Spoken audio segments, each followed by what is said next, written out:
ਵਾਹਿਗੁਰੂ ਜੀ ਕਾ ਖਾਲਸਾ ਵਾਹਿਗੁਰੂ ਜੀ ਕੀ ਫਤਿਹ। ਸੰਗਤ ਜੀ, ਪਿਛਲੇ ਕੁਝ ਦਿਨਾਂ ਤੋਂ ਜਿਹੜੀ ਆਪਾਂ ਨੂੰ ਗੁਰੂ ਸਾਹਿਬ ਯਾਤਰਾ ਕਰਵਾ ਰਹੇ ਸਨ, ਸ੍ਰੀ ਗੁਰੂ ਗੋਬਿੰਦ ਸਿੰਘ ਸਾਹਿਬ ਮਾਰਗ, ਉਹ ਰੁਕੀ ਹੋਈ ਸੀ ਦੀਨੇ ਕਾਂਗੜ ਤੱਕ ਯਾਤਰਾ ਹੋ ਕੇ। ਅੱਜ ਫੇਰ ਗੁਰੂ ਸਾਹਿਬ ਜੀ ਨੇ ਕਿਰਪਾ ਕੀਤੀ ਹੈ। 8 ਦਸੰਬਰ 2021 ਤੋਂ ਉੱਥੋਂ ਅੱਗੇ ਯਾਤਰਾ ਸ਼ੁਰੂ ਹੋਣ ਲੱਗੀ ਹੈ। ਘਰੋਂ ਅਸੀਂ ਚੱਲ ਪਏ ਹਾਂ ਅੰਮ੍ਰਿਤਸਰ ਸਾਹਿਬ ਤੋਂ ਨਿਕਲ ਕੇ। ਅੱਜ ਜਿੱਥੇ ਖੜੇ ਹਾਂ ਇਸ ਨੂੰ ਹਰੀਕੇ ਪੱਤਣ ਕਹਿੰਦੇ ਹਨ। ਬਹੁਤ ਮਸ਼ਹੂਰ ਥਾਂ ਹੈ। ਜਿਹੜੇ ਬਠਿੰਡੇ ਤੋਂ ਅੰਮ੍ਰਿਤਸਰ ਸਾਹਿਬ ਵਾਲੇ ਆਉਣ ਵਾਲੇ ਸਨ ਉਹ ਜਾਣਦੇ ਹਨ, ਪਹਿਲਾਂ ਹਾਈਵੇ ਇਹੀ ਨਿਕਲਦਾ ਸੀ ਜਿਹੜਾ ਤੁਸੀਂ ਪੁਲ ਦੇਖ ਰਹੇ ਹੋ। ਹੁਣ ਹਾਈਵੇ ਨਵਾਂ ਬਣ ਗਿਆ ਹੈ। ਇਹ ਸਤਲੁਜ ਤੇ ਬਿਆਸ ਦਰਿਆ ਦਾ ਸੰਗਮ ਹੈ। ਬਿਆਸ ਆਪਣੀ ਮੰਜ਼ਲਾਂ ਮਾਰਦਾ ਹੋਇਆ, ਸਤਲੁਜ ਆਪਣੀਆਂ ਮੰਜ਼ਲਾਂ ਮਾਰਦਾ ਹੋਇਆ ਇੱਥੇ ਆਣ ਕੇ ਇਕੱਠੇ ਹੋ ਜਾਂਦੇ ਹਨ। ਬਹੁਤ ਵੱਡੀ ਝੀਲ ਹੈ। ਇਸ ਝੀਲ ਦੇ ਵਿੱਚੋਂ ਫਿਰ ਇਹ ਦੋ ਨਹਿਰਾਂ ਨਿਕਲਦੀਆਂ ਹਨ ਜਿਹੜੀਆਂ ਮਾਲਵੇ ਵਿੱਚੋਂ ਹੁੰਦੀਆਂ ਹੋਈਆਂ ਰਾਜਸਥਾਨ ਵੱਲ ਜਾਂਦੀਆਂ ਹਨ। ਇਹਨਾਂ ਨਹਿਰਾਂ ਦਾ ਪਾਣੀ ਜਿਹੜਾ ਹੈ ਇਹ ਜੈਸਲਮੇਰ ਜੋਧਪੁਰ ਤੱਕ ਪਹੁੰਚਦਾ ਹੈ। ਜਿਹੜਾ ਪਾਣੀ ਇੱਥੋਂ ਅੱਗੇ ਨਿਕਲ ਜਾਂਦਾ ਹੈ ਪੁਲ ਤੋਂ, ਉਹ ਤਕਰੀਬਨ ਫਿਰ ਪਾਕਿਸਤਾਨ ਵੱਲ ਨੂੰ ਚਲਿਆ ਜਾਂਦਾ ਹੈ। ਇੱਧਰ ਹੀ ਅੱਗੇ ਫਿਰੋਜ਼ਪੁਰ ਹੈ। ਆਪਾਂ ਹੁਣ ਇੱਥੋਂ ਚੱਲ ਕੇ ਭਦੌੜ ਪਹੁੰਚਾਂਗੇ ਅੱਜ। ਆਓ ਉੱਥੇ ਚੱਲ ਕੇ ਮਿਲਦੇ ਹਾਂ। ਭਦੌੜ ਇੱਕ ਕਸਬਾ ਹੈ ਜਿੱਥੇ ਪਹੁੰਚੇ ਹਾਂ। ਦੀਨੇ ਵਿਖੇ ਹੀ ਜਦੋਂ ਕਲਗੀਧਰ ਪਿਤਾ ਜੀ ਰੁਕੇ ਹਨ ਉਦੋਂ ਇੱਥੇ ਭਦੌੜ ਆਏ ਸਨ। ਸੰਗਤ ਜੀ, ਭਦੌੜ ਜਿਹੜਾ ਹੈ ਇਹ ਬਰਨਾਲੇ ਤੋਂ ਜਿਹੜੀ ਬਾਜਾਖਾਨਾ ਨੂੰ ਸੜਕ ਜਾ ਰਹੀ ਹੈ ਉਸ ਦੇ ਉੱਪਰ ਇਹ ਕਸਬਾ ਹੈ। ਬਹੁਤ ਮਸ਼ਹੂਰ ਕਸਬਾ ਹੈ ਔਰ ਜਿਹੜਾ ਇੱਥੇ ਇਤਿਹਾਸ ਲਿਖਿਆ ਹੈ ਇਹ ਪ੍ਰਚਲਿਤ ਇਤਿਹਾਸ ਹੈ, ਭਾਵੇਂ ਕਿ ਲਿਖਤੀ ਰੂਪ ਵਿੱਚ ਬਹੁਤ ਜ਼ਿਆਦਾ ਨਹੀਂ ਮਿਲਦਾ। ਪਰ ਭਾਈ ਧੰਨਾ ਸਿੰਘ ਜੀ ਜਦੋਂ ਅੱਜ ਤੋਂ 90 ਸਾਲ ਪਹਿਲਾਂ ਸਾਈਕਲ ਯਾਤਰਾ ਕਰਦੇ ਇੱਥੇ ਆਏ ਸਨ, ਉਦੋਂ ਵੀ ਉਹਨਾਂ ਨੇ 1931 ਵਿੱਚ ਇਹੀ ਇਤਿਹਾਸ ਗੁਰਤੀਰਥ ਸਾਈਕਲ ਯਾਤਰਾ ਨਾਮ ਦੀ ਆਪਣੀ ਪੁਸਤਕ ਦੇ ਵਿੱਚ ਲਿਖਿਆ ਹੋਇਆ ਹੈ। ਮੰਨਿਆ ਜਾਂਦਾ ਹੈ ਕਿ ਕਿਸੇ ਸਮੇਂ ਸਤਲੁਜ ਦਰਿਆ ਇਸ ਨਗਰ ਦੇ ਲਾਗੇ ਵਗਦਾ ਸੀ ਔਰ ਇੱਥੋਂ ਇਹ ਬਠਿੰਡੇ ਦੇ ਲਾਗੋਂ ਨਿਕਲਦਾ ਹੁੰਦਾ ਸੀ, ਜਿਹੜਾ ਬਹੁਤ ਲੰਮਾ ਸਮਾਂ ਪਾ ਕੇ ਹੁਣ ਤੇ ਆਪਾਂ ਨੂੰ ਪਤਾ ਹੀ ਹੈ ਹਰੀਕੇ ਪੱਤਣ ਤੋਂ ਨਿਕਲਦਾ ਹੈ। ਆਪਾਂ ਉੱਥੋਂ ਹੁਣੇ ਹੋ ਕੇ ਆਏ ਹਾਂ। ਸੰਗਤ ਜੀ, ਇੱਥੇ ਜਿਹੜਾ ਇਤਿਹਾਸ ਲਿਖਿਆ ਹੈ ਕਿ ਤਕਰੀਬਨ 1800 ਸਾਲ ਪਹਿਲਾਂ ਇੱਥੇ ਇੱਕ ਸ਼ਹਿਰ ਵੱਸਦਾ ਸੀ ਜਿਹੜਾ ਰਾਜਾ ਭੱਦਰ ਸੈਨ ਦੀ ਰਾਜਧਾਨੀ ਸੀ। ਰਾਜੇ ਤੇ ਪਰਿਵਾਰ ਦੇ ਇਸ਼ਨਾਨ ਵਾਸਤੇ ਉਸ ਨਦੀ ਦੇ ਉੱਪਰ ਇੱਕ ਘਾਟ ਬਣਿਆ ਹੋਇਆ ਸੀਗਾ। ਦੱਸਿਆ ਜਾਂਦਾ ਹੈ ਕਿ ਇੱਕ ਦਿਨ ਰਾਜਕੁਮਾਰੀ ਉਸ ਦੀ ਬੱਚੀ ਉੱਥੇ ਜਦੋਂ ਨਹਾਉਣ ਗਈ ਤਾਂ ਉੱਥੇ ਇੱਕ ਸਾਧੂ ਜਿਹੜਾ ਇਸ਼ਨਾਨ ਕਰਕੇ ਉੱਥੋਂ ਨਿਕਲਿਆ ਸੀ ਉਸ ਦੇ ਨਾਲ ਉਸ ਨੂੰ ਮਖੌਲ ਕਰਨ ਲੱਗ ਪਈ। ਹੁਣ ਸਾਧੂ ਪਹਿਲਾਂ ਤਾਂ ਚੁੱਪ ਰਿਹਾ।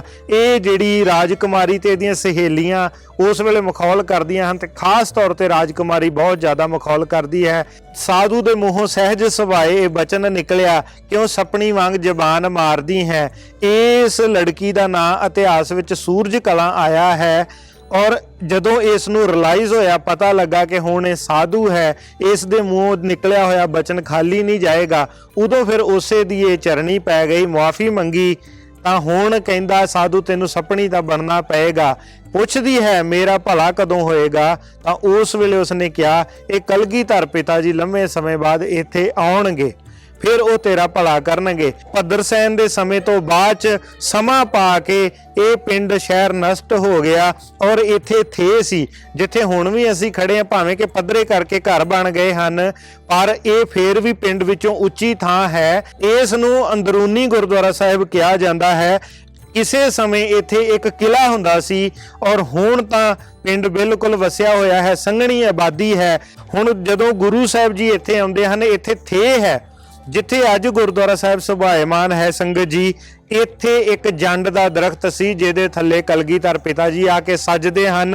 ਉਦੋਂ ਫਿਰ ਇਹ ਸਪਣੀ ਕਹਿੰਦੇ ਉਸੇ ਹੀ ਥੇ ਦੇ ਵਿੱਚੋਂ ਨਿਕਲੀ, ਕਲਗੀਧਰ ਪਿਤਾ ਜੀ ਦੇ ਕੋਲ ਆਈ। ਉਹਦੇ ਜਿਹੜਾ ਜਿਹਨੂੰ ਸਿਰ ਕਹਿ ਲਈਏ ਜਾਂ ਫਨ ਕਹਿ ਲਈਏ, ਉਹਨੂੰ ਤੀਰ ਛੁਹਾਇਆ ਤਾਂ ਉਦੋਂ ਫਿਰ ਇਸ ਦੀ ਮੌਤ ਹੋ ਗਈ। ਕਲਗੀਧਰ ਪਿਤਾ ਜੀ ਨੇ ਕਿਹਾ ਇਸ ਨੂੰ ਇੱਥੇ ਹੀ ਨੱਪ ਦਿੱਤਾ ਜਾਵੇ।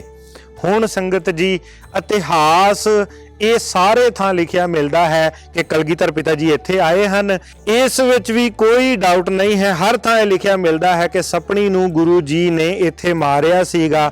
ਹੁਣ ਮਾਰਿਆ ਕਿਉਂ, ਉਹਦੇ ਪਿੱਛੇ ਕਾਰਨ ਤਾਂ ਜ਼ਰੂਰ ਹੋਣਗੇ। ਤਾਂ ਕਾਰਨ ਇਹੀ ਹੈ, ਭਾਵੇਂ ਵੇਖਣ ਸੁਣਨ ਨੂੰ ਇਹ ਇਤਿਹਾਸ ਲੱਗੇ ਪਰ ਇਹ ਪ੍ਰਚਲਿਤ ਇਤਿਹਾਸ ਹੈ ਇੱਥੋਂ ਦਾ। ਸੰਗਤ ਜੀ, ਜਦੋਂ ਗੁਰਦੁਆਰਾ ਸਾਹਿਬ ਬਣਾਇਆ ਗਿਆ, ਦੁੱਖ ਦੀ ਗੱਲ ਹੈ ਕਿ ਉਹ ਜੰਡ ਫਿਰ ਉਦੋਂ ਵੱਢ ਦਿੱਤਾ ਗਿਆ।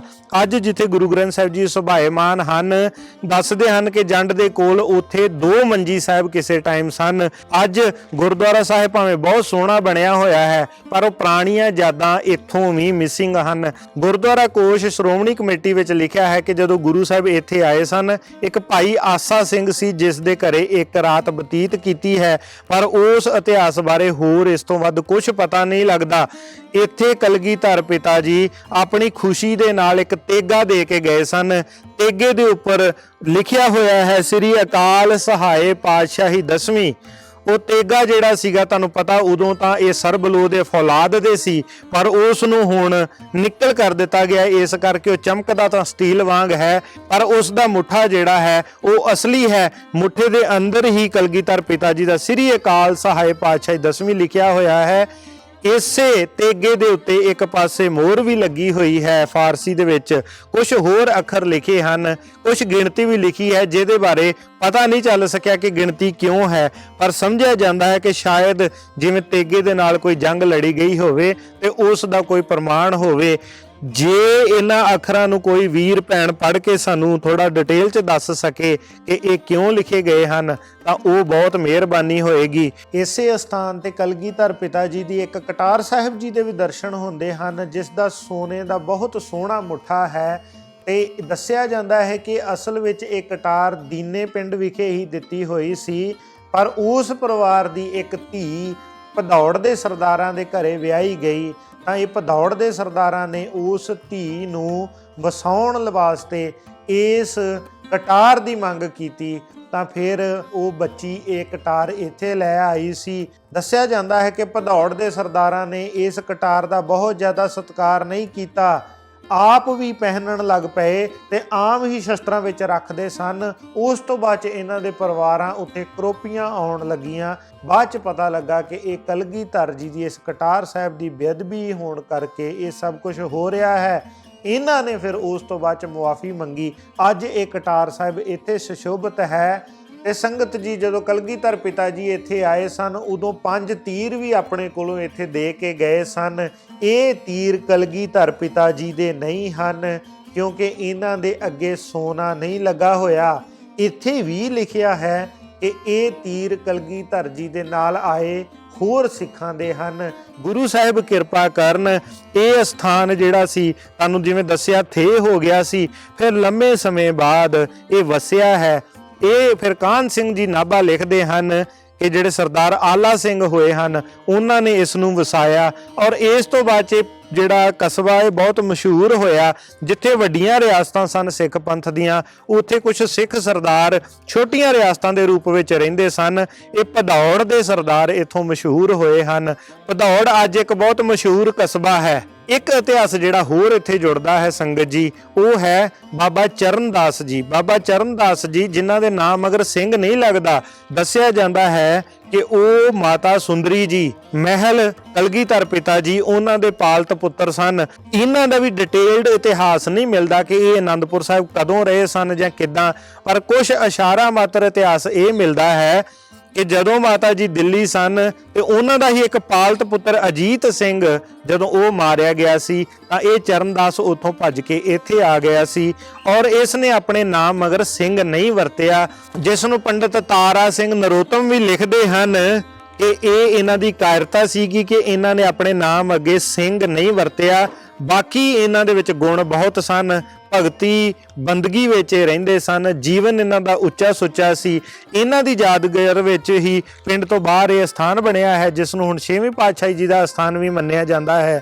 ਇੱਥੋਂ ਤੱਕ ਵੀ ਕੁਝ ਇਸ਼ਾਰੇ ਮਿਲਦੇ ਹਨ ਕਿ ਕਲਗੀਧਰ ਪਿਤਾ ਜੀ ਉੱਥੇ ਵੀ ਗਏ ਹਨ। ਉਹ ਚਰਨਦਾਸ ਜੀ ਦਾ ਬਹੁਤਾ ਇਤਿਹਾਸ ਅਸੀਂ ਨਹੀਂ ਜਾਣਦੇ।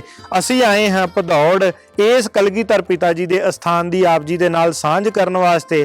ਹੁਣ ਇਹ ਬਰਨਾਲੇ ਜ਼ਿਲ੍ਹੇ ਦਾ ਹਿੱਸਾ ਹੈ ਤੇ ਬਰਨਾਲੇ ਜ਼ਿਲ੍ਹੇ ਵਿੱਚ ਕਲਗੀਧਰ ਪਿਤਾ ਜੀ ਦਾ ਗੁਰੂ ਗੋਬਿੰਦ ਸਿੰਘ ਮਾਰਗ ਦਾ ਇੱਕੋ ਇੱਕ ਸਥਾਨ ਭਦੌੜ ਦੇ ਵਿੱਚ ਹੈ। ਬਾਕੀ ਫਿਰ ਅੱਗੇ ਮੋਗਾ ਤੇ ਬਠਿੰਡਾ ਜ਼ਿਲ੍ਹਾ ਜਿਹੜੇ ਉਹ ਲਾਗੇ ਪੈਂਦੇ ਹਨ। ਬਰਨਾਲੇ ਤੋਂ ਬਾਜੇਖਾਨੇ ਵਾਲੀ ਸੜਕ ਤੇ ਬਰਨਾਲੇ ਤੋਂ ਤਕਰੀਬਨ 25 ਕਿਲੋਮੀਟਰ, ਬਾਜੇਖਾਨੇ ਤੋਂ 35 ਕਿਲੋਮੀਟਰ ਦੂਰ ਹੈ। ਇੱਥੋਂ ਸੰਗਤ ਜੀ ਹੁਣ ਅਸੀਂ ਅੱਗੇ ਜਾਵਾਂਗੇ ਅਗਲੇ ਪਿੰਡ ਜਿਸ ਨੂੰ ਉਦੋਂ ਬੁਰਜ ਮਾਨਾ ਕਿਹਾ ਜਾਂਦਾ ਸੀ, ਹੁਣ ਉਸ ਨੂੰ ਬੁਰਜ ਰਾਜਗੜ੍ਹ ਕਹਿੰਦੇ ਹਨ।